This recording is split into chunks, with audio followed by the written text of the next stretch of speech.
Hi, everyone. Hope you're doing well today. My name is Kerin Hilker-Balkissoon, and I am the Director for College Access and Career Pathways at George Mason University's College of Science.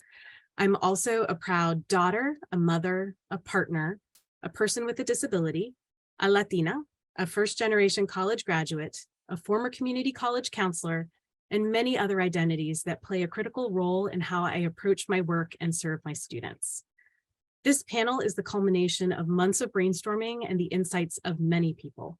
I want to thank NISTS and particularly acknowledge Emily Cottrell for her enthusiasm and support for this session. I also want to extend my appreciation to Shannon Ingram for sharing her expertise with us today, and to thank today's panelists for their transparency in sharing their identities and experiences. We hope that this session will serve as a guide for you to authentically explore your own identities and how they impact your work with and for students. I wanted to kick us off by sharing an experience that shaped me as an educator from way back when I was a high school senior. I was a pretty good, but not a great student. I did well on tests, but I struggled with organization and attention. My parents encouraged me to plan for college, but they weren't clear on the process for doing so here in the United States. At the beginning of my senior year, I joined my peers in providing the requested list of colleges to my school counselor. She called a meeting and asked me to bring my parents so we could discuss my list. As soon as we sat down, my counselor announced that my list of colleges was inappropriate. I should note that my peers with similar grades and courses had all been strongly encouraged to apply to multiple competitive universities. She gravely informed us that the only way I was going to get through college was to attend a small institution with lots of support. She handed my mother, not me, a list of private liberal arts colleges that my family could never hope to afford and that didn't even offer my desired major. Although my parents were apprehensive, they ultimately supported my decision to stick with my original college plans. I guess I should add exceptionally stubborn to my list of identities. I went to see this counselor just one other time to ask about financial aid. She quickly replied that because of my background, I most likely didn't qualify. She never explained what that meant, but I assumed it was because she knew my family had emigrated to the United States. It is true that I didn't have the easiest transition to college, but I did persist thanks to some amazing mentors. After missing a couple of deadlines, my neuroscience research mentor gently suggested that I might have ADHD, and she walked me through how to get evaluated for free. My ADHD diagnosis completely transformed how I perceived myself as a student, yet I still struggled with a full course schedule plus work study and off-campus jobs. It wasn't until my 4th semester in college that a friend mentioned the FAFSA. I applied fully expecting to be turned away and learned just before my junior year that I was actually Pell eligible. Today, each interaction that I have with a student is guided by my identities and my experiences. I'm first gen, so I'm careful to break down information step by step the way I needed it. I have ADHD, so I email links and information to students instead of giving them loose papers that I would most certainly have lost. I'm more mindful of accessibility and scheduling needs of students with disabilities and student parents, and make sure to broadly share resources like financial aid and food pantries.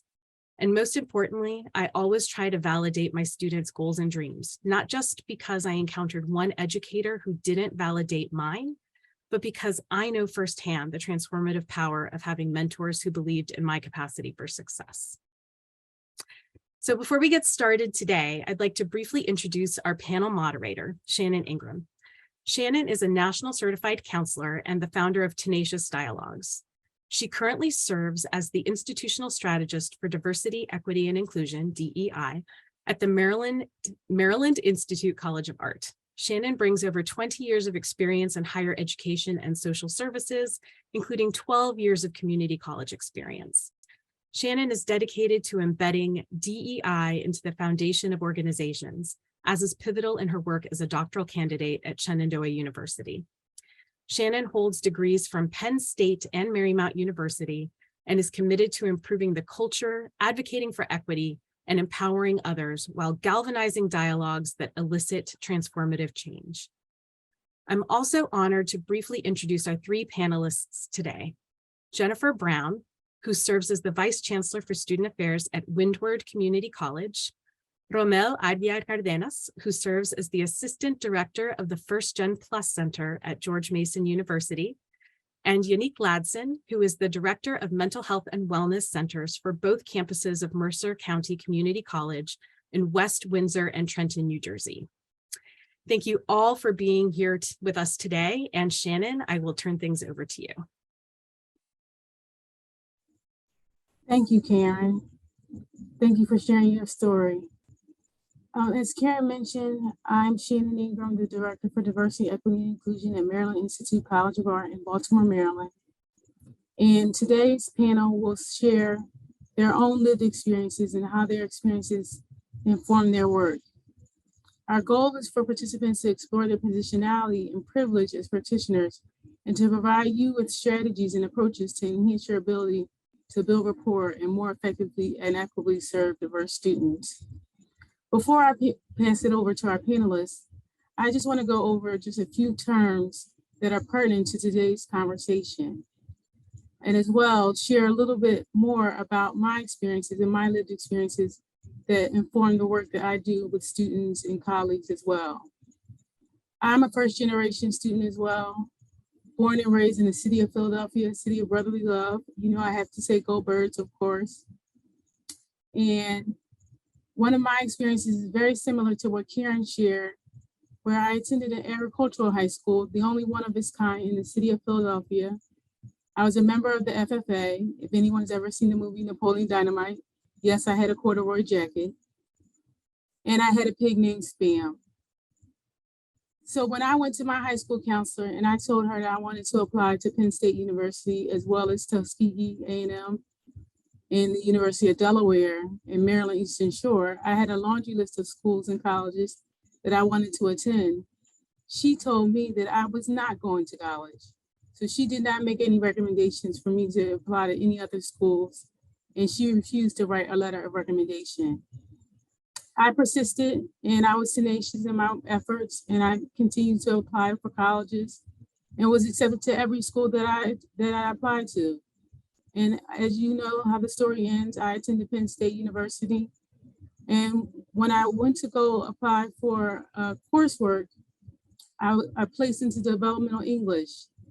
And I share that story with students every year that I was teaching in the classroom, that I was in college and I was admitted, but I was told that I was not at the college level. So I had to take the developmental level before I could get to the college level, which really made me start to think about whether or not I belonged in the environment that I was admitted to.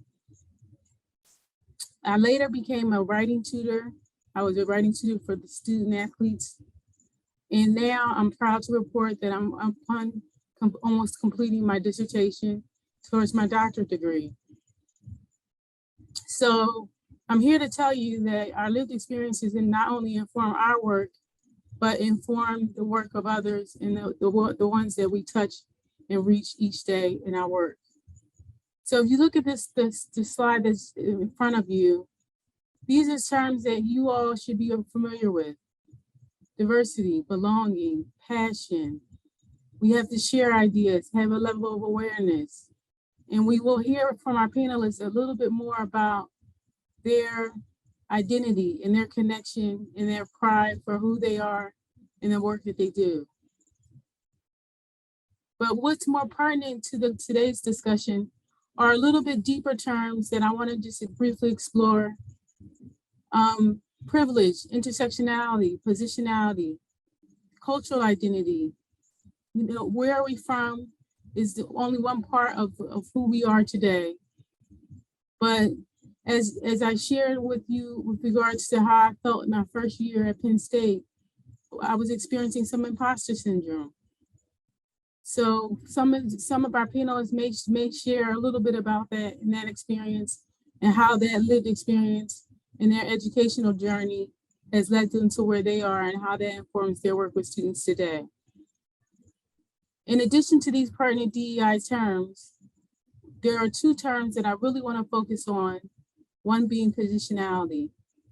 So we can agree that positionality refers to how differences in social position and power shape identities and access in society. It is also connected to the dynamics of power and privilege. So where your position is in your work, in the work that you do, in your income status, your family status, your immigration status. I currently work at an art and design school where about a third of our population are from Asian countries. We have a large Chinese American population. And so where students are coming from is a really big portion of our positionality in the work that we do. Intersectionality.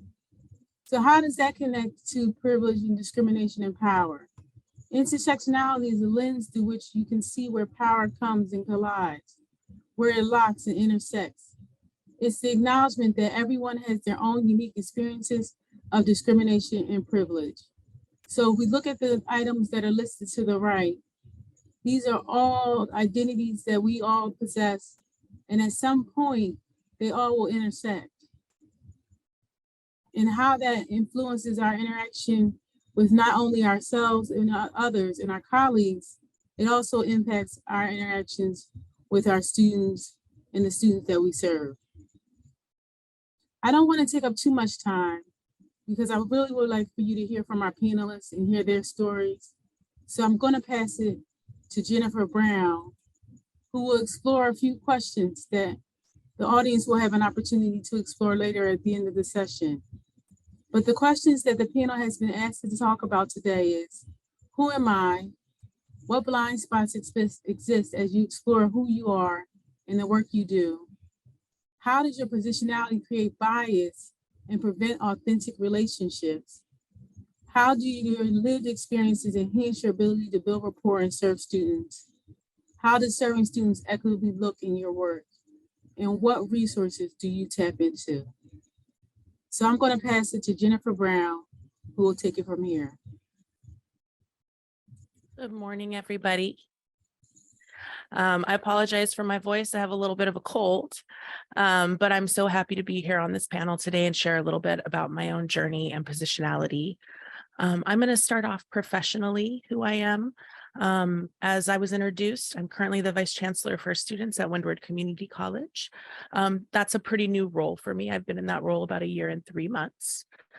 Prior to that, I spent nearly 20 years as an academic advisor doing direct counseling level work with students. The last 8 of those years were specifically with transfer students, managing a dual admission, dual enrollment program, where I was really a guest on the community college campus for the majority of my time. Personally, I'm a white cisgender woman married to another woman with no children. When I was younger, the no children part didn't have much of an effect, but now it is, a thing for a woman not to have children. And so that's a thing that does kind of influence me in some ways. I was raised by a single mother in Southern California, and we moved about every year or two until I got to high school. That was for employment, but I constantly was starting at a new location, constantly starting over, essentially. I was also raised knowing that I would attend and graduate from a 4-year college specifically. So although my mom did not attend college, she was very insistent that I would. And so that was always something that was just a given for me. Unlike what some of my colleagues here have shared, school was often a safe place for me because I knew how to do school, right? I knew how to get through my classes. That was something that was a constant no matter where we moved. So even if I wasn't feeling particularly like I belonged with my peers yet, I always knew how to do school, and that was a constant. I've lived here in Oahu for about the last 10.5 years, which is actually the longest I've ever lived anywhere. And so while, this is my home, I'm also very aware that the history of this place and me being an outsider who's come to live here has some challenges for it as well. The Native Hawaiian community, the royalty was overthrown, and I'm continually a guest, trying to be respectful and supportive of what as well of the Native and local community, of which I will never be. So I think kind of the silver kind of thread that connects all these experiences for me is that I've always known what it feels like to be different. And while that may not always be visible, a visible difference, it's something that's made me really open to hearing from others and to trying to make a space where my students, when I was more directly engaged with students, now my staff and colleagues have a space to share their truth in a way that's hopefully meaningful to them, so that we can work to figure out what kind of support is needed. I think now in my role, this is kind of the first really supervisory role that I've had, and that position does kind of change the dynamics of work. You know, prior to this, I was really colleagues with all that I worked with and maybe supervised some student workers. And there's kind of a necessary boundary that gets created there, right, when you're someone's official supervisor.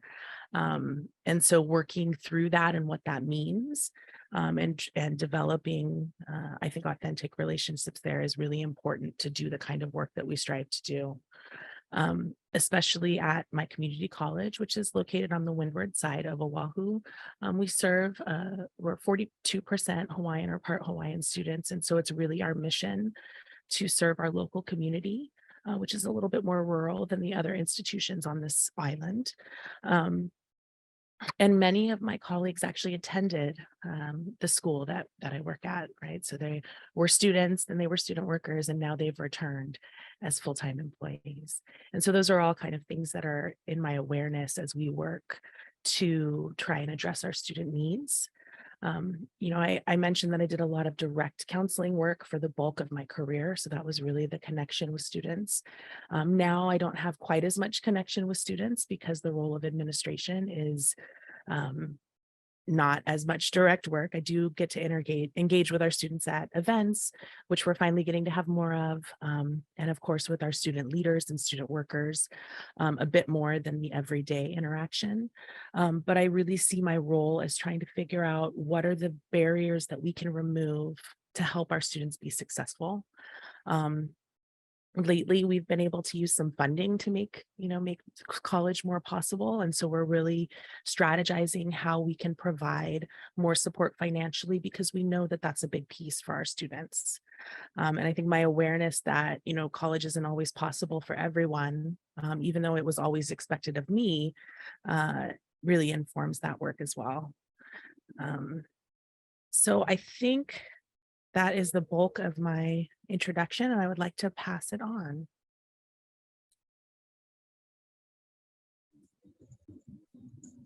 Thank you, Jennifer, for sharing your story, and it's beautiful. Good afternoon. My name is Rommel Aguilar Cardenas, he, him pronouns. I currently have the pleasure of serving as Assistant Director for Undocumented and Immigrant Student Support at George Mason University here in Virginia, Fairfax, Virginia, to be more exact. A little bit about me, and I'm going to start with my identities and a little bit of context, and then moving into why I do the work that I do and why it's so important and critical for me as a person, as it also defines who I am and my story as I reflect on my journey in higher education. But I was born in Honduras, raised until I was 16 years old by my grandparents. So I am an immigrant first and foremost, from Latin America, Central America to be more exact. I grew up at a very poor family with just a mother in the picture. So I do understand the sacrifices that many immigrants have to make to come to this nation in hopes of a better future and a better tomorrow. When I went to college, I was Pell eligible, like many other individuals, but I did not realize that I was eligible for financial aid until my second semester of college, when I was running out of money, because I too had the misconception and miscommunication, similarly to Kerin, that I was not eligible for financial aid because my mother was undocumented, that I had a green card. But again, it's just the profiling aspects that a lot of us have to live through, and really be misunderstood and really not heard or seen for who we are. In addition to that, I am the first one in my family to attend and earn a college degree. I also went on and pursue a master's degree in higher education leadership, because while I was working in return, Nova Community College, which is where I received my associate's degree, I realized and noticed a lot of the challenges that I was facing and have faced. Students of color, particular men of color, were facing, and really the landscape was not any different than my own. So I decided to be more proactive and take more active leadership role in a minority male initiative that it was starting at the campus that I was working to address the disparities between men of color. So that was a life-changing experience because it ignited sort of the passion that I do to work in higher education and to really promote equitable opportunities and inclusive environments that are safe and fruitful for all communities, especially for those who are mostly marginalized within higher education communities. That leads to the role that I do right now currently at Mason. I work specifically for and with undocumented and refugee students. So addressing a lot of the challenges and discriminatory practices that students might be facing because they are sort of newer to campuses in the way that we view the student population right now. So it is a pleasure, it is an honor, but at the same time, it is a challenging career and is a challenging population to work with because it's dynamic in their statuses and who they are as an individuals and what they have access to. That to the point of what careers they're eligible to pursue is based particularly on their status. So I often have conversations with students. As a matter of fact, I have one today that wanted to pursue social work. But if a student has not status, it might not necessarily be the advisable career to pursue because they have to undergo often background checks. So those conversations are challenges, and that's kind of the work when we're looking into what does equitable means to me. And it's really not having to tell student no because of this status that they cannot pursue their career or their dreams, or they cannot follow really what they calling is in life. So again, that is my passion, to be able to address those challenges and those barriers. Some of the other challenges, and I think Shannon mentioned it very, very well at the beginning of her introduction, was imposter syndrome often happens within, especially first generation college students and students from immigrant origins and many other students that come from limited and resources households, that we always have this perception of we have to be great and we have to be perfect and we have to succeed at everything that we do and we are determined to do, because failure is not quite an option. So that leads to a lot of insecurities and a lot of pressures in the mental health and mental well-being. So I also had to deal with that myself when I was in undergrad and even to graduate school, of trying to accomplish so much, knowing that we as human beings have limitations. So it's always that sense of having to be resilient and overdo as a way to be seen and heard. So those are challenges that our students are impacted mentally and emotionally. So it's something that I also would like to see a shift in institutional higher learning, especially when we're working with underrepresented and underserved student communities. And Shannon also mentioned something that it's been more pervasive and it's been more bold within our communities, and we've seen it everywhere, but it's also impacted the work that we do in higher education as a whole. It's the power dynamics and that positionality of individuals between privilege and power, and how does certain individuals might not even have access to that, and some questionable human rights and human support and services the student might have because of this status. So I think that's also one of the things that understanding your identities and intersections of identities is important as a way to also check your privilege and your position in society, to advocate and really to promote equity, promote diversity, equity, and inclusion as a whole, and well-being as well. So saying all that to say that conversations like this in spaces like this, I thank you all for allowing me to just share a little bit about my story, and I'm going to go back to it as a reflection of saying what I do and what I hope to do in my career, because I will also share and end my introduction with my own success story. Similarly to a lot of my colleagues that they shared, I was told that I was not able to even pursue certain degrees. And minded, I finished high school 3 years after I moved to the United States. I moved here almost at the age of 16. So I learned English at that age. And just because of my language barriers and just because of I immigrated, it was assumed that college was not accessible to me. And fortunately, I ended up going to the community college, Northern Virginia Community College at the Woodbridge campus, where individuals and mentors and just people that look more like me took me under their wings. And that's what I always advocate for people to seek mentorship and build communities, and especially in those spaces that do not exist, because you need it. Your mental health and your mental well-being needs community and needs individuals in a safe space for you to feel and thrive. So be intentional wherever you go. And I'm talking to those students that might feel in challenging situations, that seek mentorship, seek community buildings and peers, and rely on one another to be able to succeed.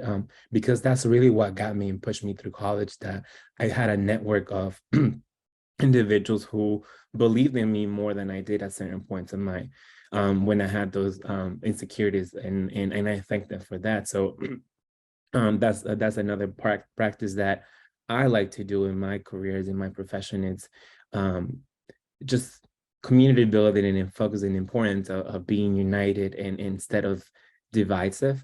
We live in a society nowadays that is also a challenge, that our differences have become a weakness rather than strength. So those society terminologies and cited those beliefs that have perpetrated our communities also being divisive rather than united. I think we need to start shifting our focus on just of seeing the beauty within the differences, and authenticity as who we are, as a great strength. So again, thank you so much for your space, and I'm gonna go ahead and pass it to the next panelist. Good afternoon, everyone. I am Dr. Yannick Ladson. I'm Director of the Mental Health and Wellness Center at Mercer County Community College. I have been in higher ed for approximately 20 years. I know I look like I'm 25, but I've been in higher ed for about 20 years. I started out in residence life and then moved into other areas as far as teaching, academic advising, counseling, disability services. So I've been in higher ed for a while. I've also done community counseling, working with young people in terms of children and families, doing therapy in home. Think super nanny, but a therapist. I really should have had a reality show. I would say how I ended up here was very unintentional, because my concept of careers was based on TV programs that I enjoyed. So I always saw myself being a doctor and living in a brownstone in either Maryland or New York, with my family living in the brownstone and my office in the lower level. You can imagine what TV show that was. And so when I was 7 is when I discovered my passion, which was to be a therapist. When I was 7, my parents were in a custody battle, and my father lived in New York with his wife. My mother had moved to North Carolina with her new husband, and they both wanted me. And so my mom thought that it would be best for me to go to therapy. When I went to therapy, it was a white male therapist. I was about 7 years old, and he told me how I felt. And I never will forget that feeling of being told how I felt. And it was inaccurate. He assumed that this was a traumatic experience for me, that my parents were in court and fighting over custody. But really, for me, I felt loved. How many times do we hear stories of fathers kind of going MIA when these things happen? And so for me, I was like, wow, my dad loves me so much that he wants me with him full time. And I was excited because I knew I would get to see him more. I didn't want to leave my mom, but I knew it meant that I would get more of both of them. For me, that was a pivotal point. I hated therapy, that experience, and I begged my parents to take me out. And so that colored my perception of therapy.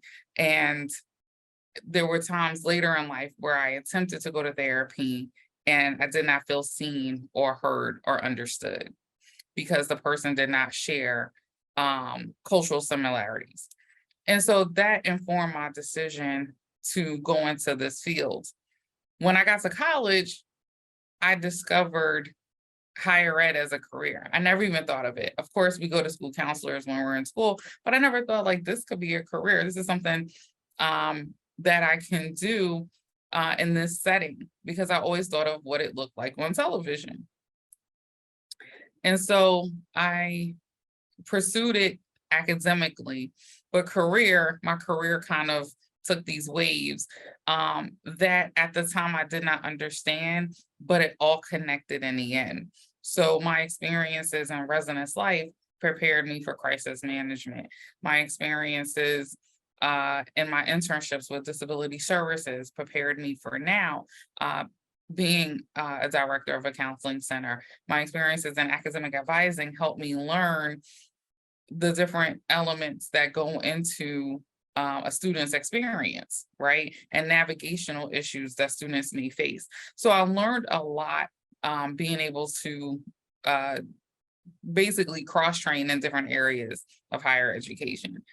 I also, you know, unlike a lot of our panelists, my educational experience was a little different, because in North Carolina, they had ability tracking was huge in the 80s and 90s. And so once you're tracked, you're kind of stuck.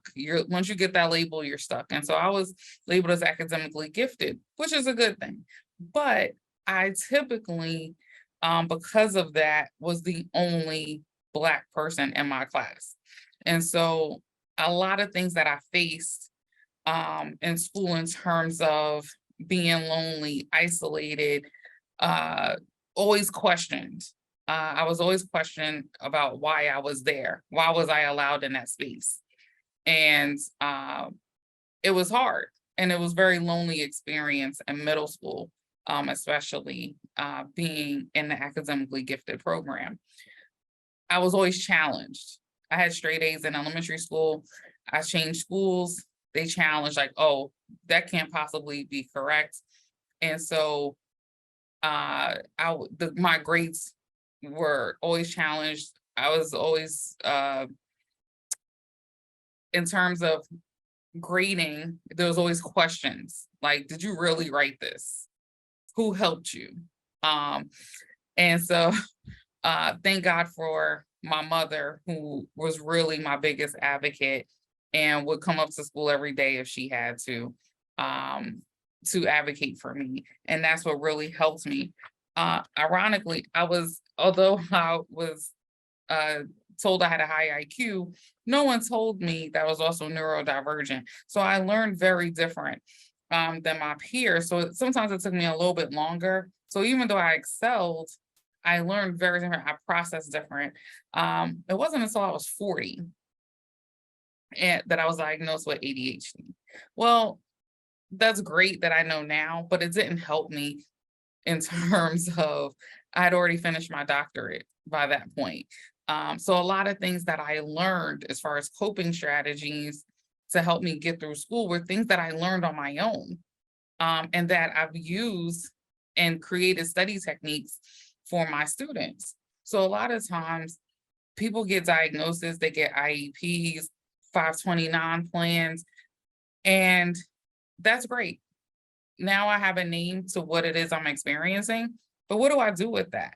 And a lot of times schools, colleges never prepare students for how to study, how to do homework assignments with their special learning abilities, right? Because I think it's my superpower. But no one taught me how to use my superpower. I kind of had to figure it out on my own. And now I teach students how to make it work for you. I procrastinate. I procrastinated my whole life. It's part of my personality. We've been told that that's a bad thing. Teaching students, okay, if this is who you are, how do you make this work for you? And so as a therapist, I'm licensed in New Jersey and Pennsylvania. I have a private practice. I work with students and I also work with people in my private practice on how do you make who you are, how do you make it work for you?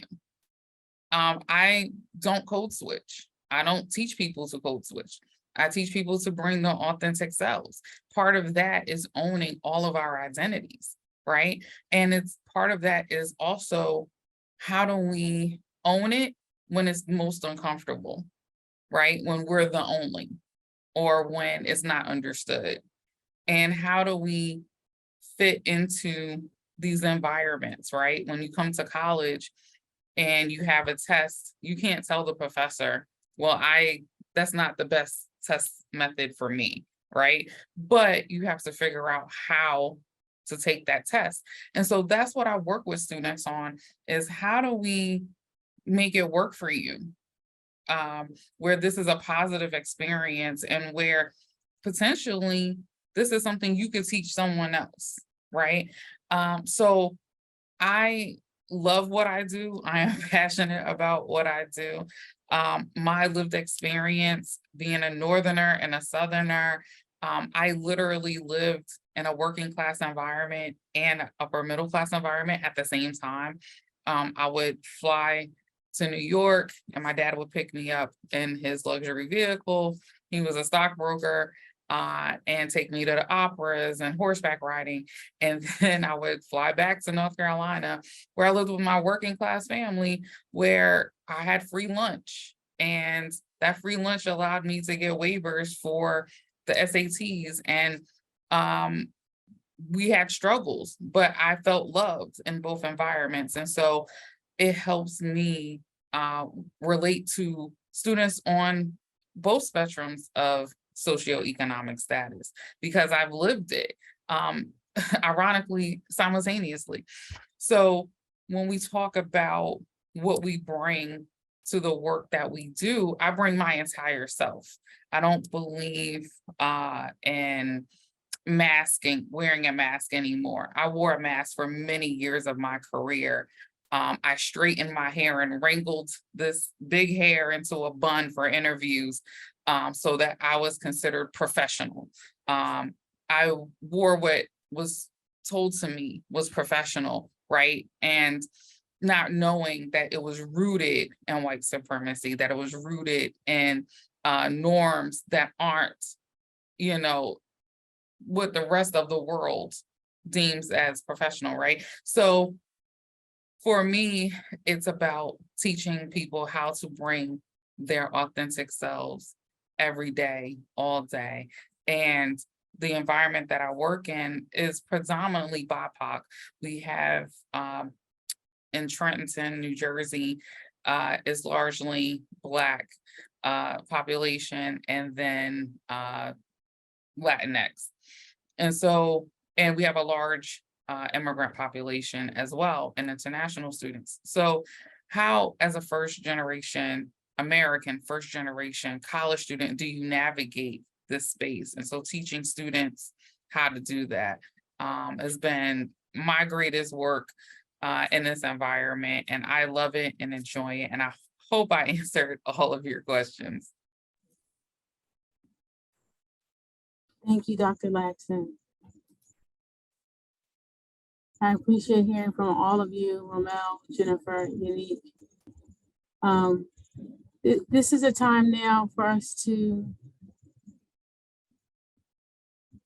ask questions.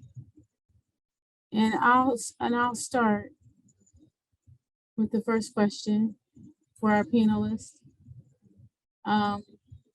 What are signs that you may not be serving your students equitably? What are the things that we can look out for as practitioners? And I'll leave it to whoever would like to answer. I would say who shows up.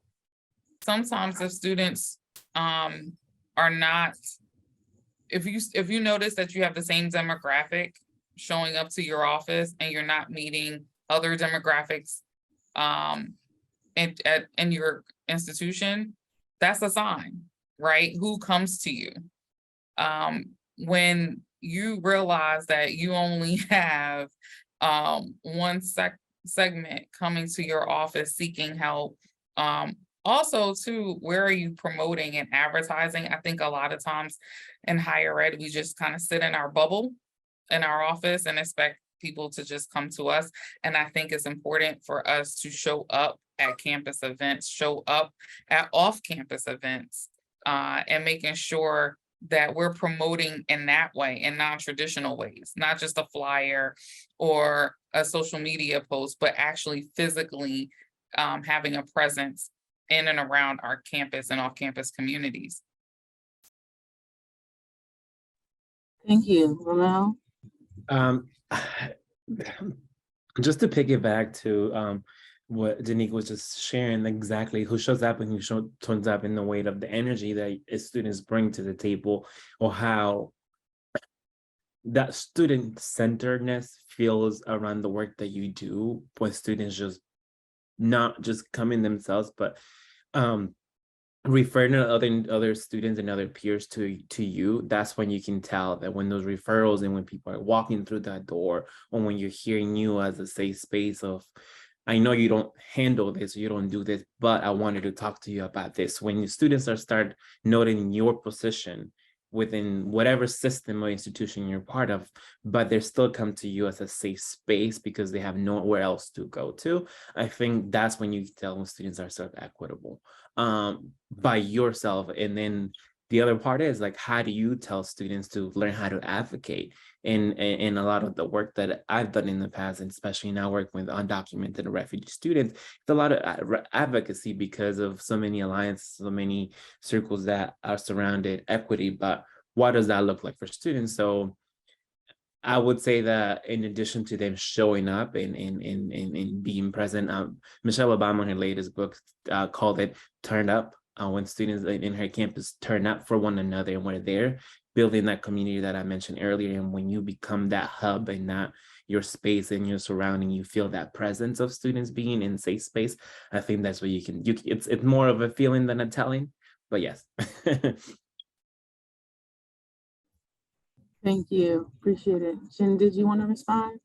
I just want to say I agree with both Yannick and Rommel. And I do want to say, like, as I've moved into this administrative role too, there's a lot of meetings. Like there's a lot of like, no, we need you here at this system thing. You have to be part of this. But the best part of my day and best part of my week is when I'm out on campus seeing the students. And so it has to become like I realized I had to make it an appointment to just go be where the students are, not necessarily to meet anyone specific, but just to be present and be with them. And it's so important. We have to build that. I mean, you know, the system work has to get done, the administrative work has to get done, but we've got to find ways to be with our folks. Thank you. I appreciate it. So I'm going to pass it to Kerin. All right. Hi, everyone. Just wanted to encourage you all to, ask questions of this wonderful panel, about, their identities, their experiences, how that informs their work. We do have one question that I'm going to share with everyone. Several of the panelists have mentioned feeling more comfortable when they worked with advisors, counselors, and mentors, et cetera, with shared backgrounds or identity. Do you have any suggestions for how we can best support students we work with when we don't share similar backgrounds or identities?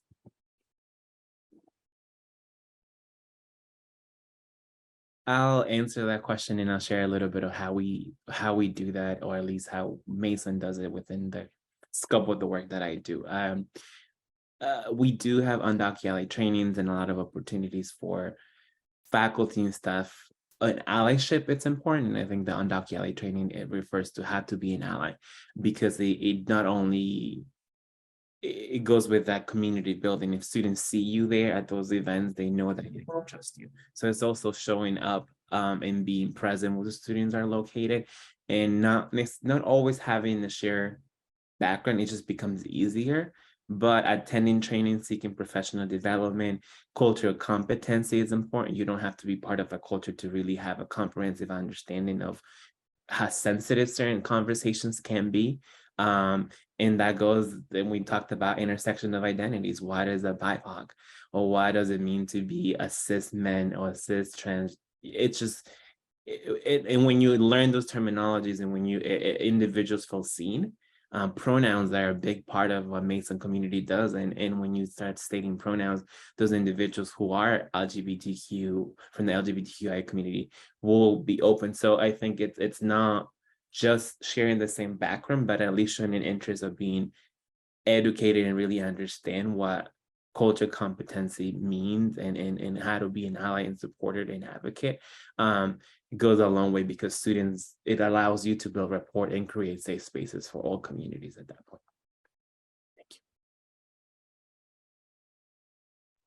you. I would just add, Rommel, I think you nailed it.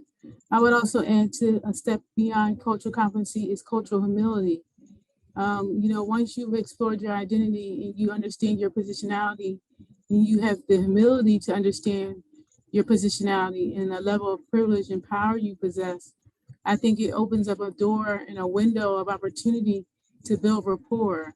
In counseling, we know that that's the number one thing that has to happen first before you can begin to have a healing relationship between, say, a student and a counselor, is to build trust and rapport. And so when the individual is humble and has some level of cultural humility, I think that begins to remove some of the barriers that may exist if you feel that you don't share in that person's identity. But we also have assumptions behind that because we don't know if we don't connect with their identity, if we don't share something. No one would know that I had a pig named Spam, that I have experienced on a farm, being from the city of Philadelphia. So these are things that the connections that you may have, you never know what those lived experiences are from someone else. There's assumptions that we have to remove and humble ourselves before we can begin to make those connections.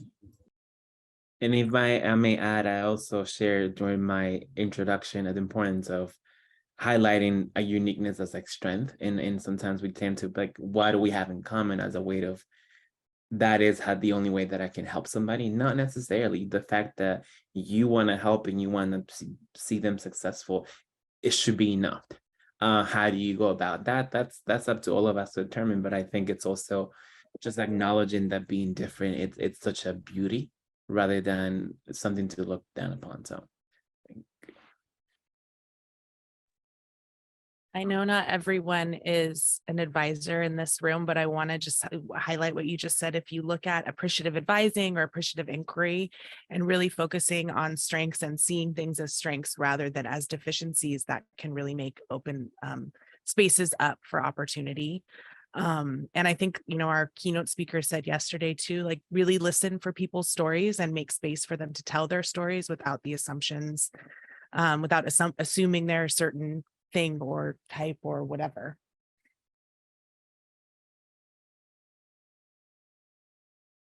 All right, we have another question. As someone coming into a new office, how would you encourage them to change the culture and foster an equitable office space for students?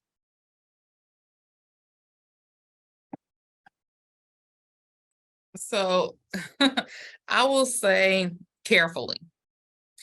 And the reason why I say that is because coming in new, you'll find that there's a culture that exists that you're learning, and you do not want to put yourself in a position that creates an unsafe environment for you as an employee. So part of what I do is working on, in terms of human resources, not in this work, but as a consultant, working with people in this space. And you'll find that you have to protect your energy and your well-being as an employee. So you do what you can on the individual level, and you try to shape policies, procedures that will impact bigger change. And so that may mean, some of you may have had experiences in departments where they're just like the old book, Who Moved My Cheese? They're moldy cheese. They just have no intentions of changing, right? So you find other ways of moving the needle, right? So you join committees.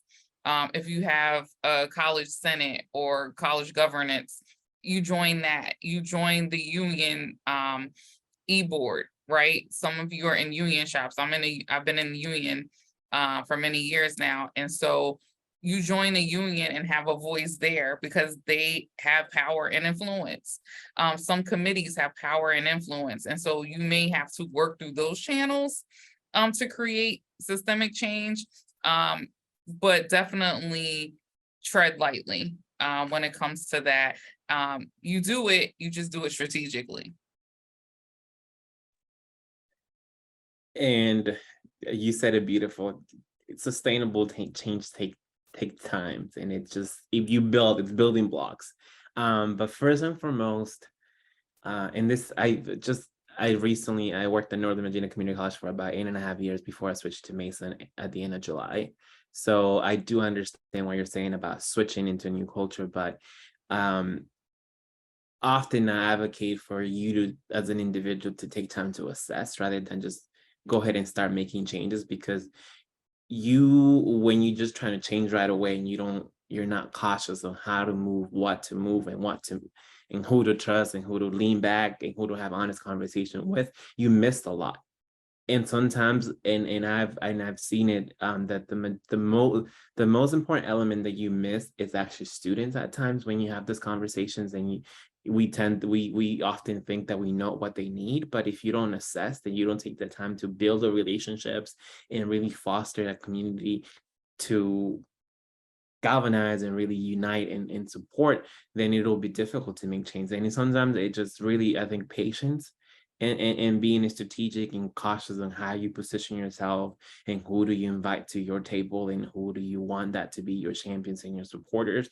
That's something that it just have to be fostered, and you can't just do it within time being. It's just so yep, that'll be my take on it, of just taking your time and being patient and trusting the process, and giving yourself some grace at the same time.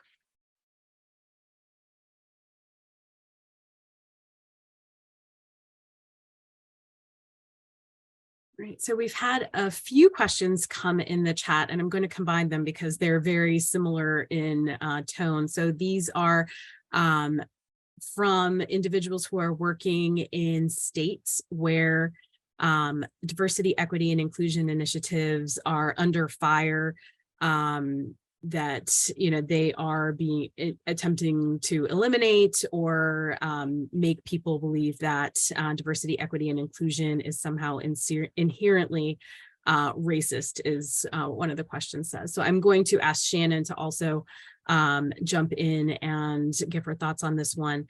How can we as transfer advocates help students through the current political climate?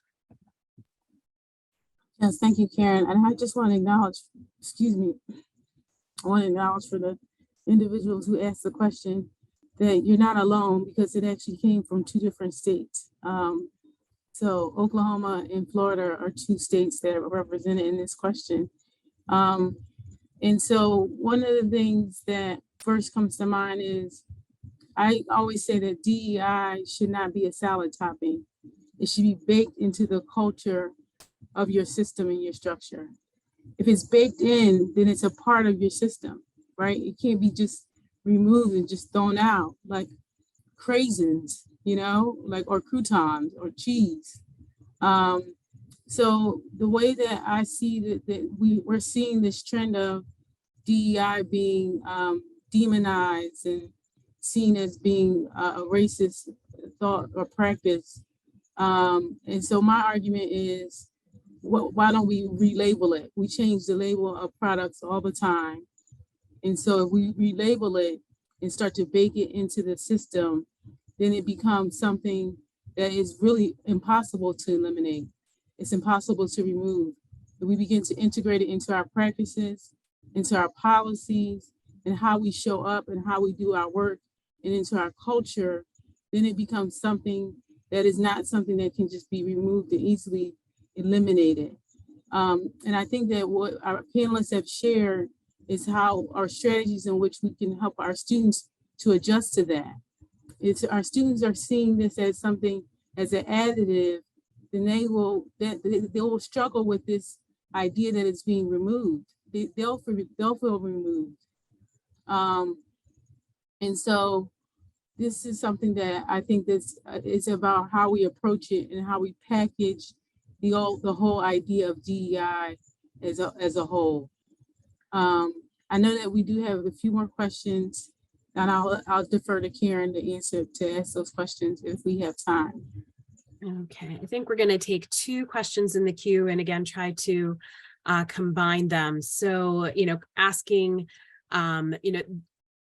since I don't want to make assumptions about a person's identities, do I need to wait until specific students identify themselves before trying to offer opportunities, resources, and whatnot? And then additionally, is there a point that oversharing is detrimental when working with students or is likely to be ill-received if you are multi-ethnic? I would say kind of combining both. When it comes to students, especially as a therapist, I always encourage faculty and staff, let the student guide the conversation and they'll disclose what they want to disclose. So if you ask me something, then I feel obligated to answer that question and I may not want to. But if you allow me to guide this conversation, I'm allowed to disclose what identities I want you to know and what part of my story I want you to know. And as we build rapport, I might share more, but let the student kind of guide where that goes. And the same thing as a staff member or a faculty member, you disclose what your level of comfort is. It's not necessary to disclose all the time, but it may be necessary or pertinent to that particular case or situation. So really it's your level of comfort and relevance to what's happening if it's necessary. Sometimes it's just not called for to disclose, but sometimes it does ease the student like, oh, okay, you get what I'm talking about, but it's not necessary all the time. And it's really your level of comfort. And with the resources piece too, one thing I used to do, like in workshops or even as I was having that, it was usually a follow-up discussion with students as they were preparing to transfer to the 4-year institution, is I would give them an overview of and be like, hey, there's all these resources. And I would kind of highlight a couple of them as examples, whether they applied to or not. And particularly in the workshops, more about just broadening, hey, there's going to be all these things available. We can find what you need. Here's a few examples. And sometimes that would open the door without creating like a, you need this thing. It was more just like, hey, let's talk about what there is. Yeah. And I'll add a little bit to it. And thank you for that. Great point. When working in the work that we do, it's kind of, it can be miscommunicated on the identity intersection and positionality. And I think your identities is that you show up to places and spaces. Like I don't show up to a student meeting and say I'm an immigrant and highlight all of my identities.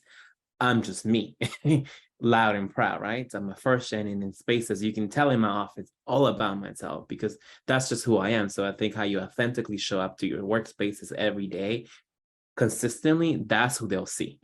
And that takes time to build that rapport but that'll be the one when we're talking about our identities. And you might not intersect identities with them, that's okay, but they'll see you for your authentic self and they trust you. While working with them and really assisting them and sometimes having those difficult and challenging conversations, sometimes you have to acknowledge, like I'm privileged, and I've said it, I'm an immigrant, but I said I have the privilege of having a green card when I'm talking to students who are documented, who are undocumented with no status, and I acknowledge that, and that is enough. So we don't have to think about like all of these elements. It's just acknowledging the conversations. And don't ask questions that are not necessarily required. If I need to ask and say, I'm sorry, I hate to ask this, but and explain your reasoning. I'm not going to ask the student to disclose the status for no reason. But if it is something, it is, and then you think about it, think about the questions that you're going to ask. And if it's something sensitive, you have to acknowledge how sensitive it is.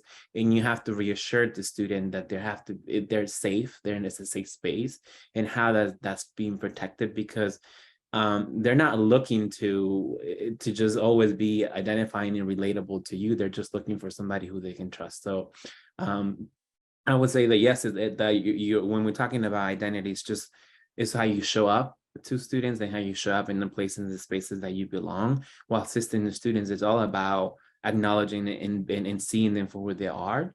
So yep, I will say that those are the two most important elements that I've taken away while working as an advisor with students. Well, thank you all. Thank you, panelists, for your great contributions. I'm just going to share this last slide for the audience as some narrative reflection for some thought work that we would like for you to consider. Who am I today? Because we all know that who we were today, who we were in March 2020 is a lot different. We're different individuals 3 years ago than we were today and tomorrow. Take a moment to reflect upon your lived experience up until this point in your life. What lived experiences had the greatest impact and shaped who you are? What is your positionality? What blind spots exist as you explore who you are today? How does your positionality create bias and prevent authentic relationships? And how do your lived experiences enhance your ability to build rapport and serve students? What resources are needed to effectively serve students? I really hope that what you've heard today and the stories that were shared, the lived experiences of our panelists, was insightful, was enlightening, and really helps to inform your work to equitably serve students moving forward. These slides will be posted in the app so that you can view them later. And we wish you the best of luck in the rest of your sessions and you enjoy the rest of the conference.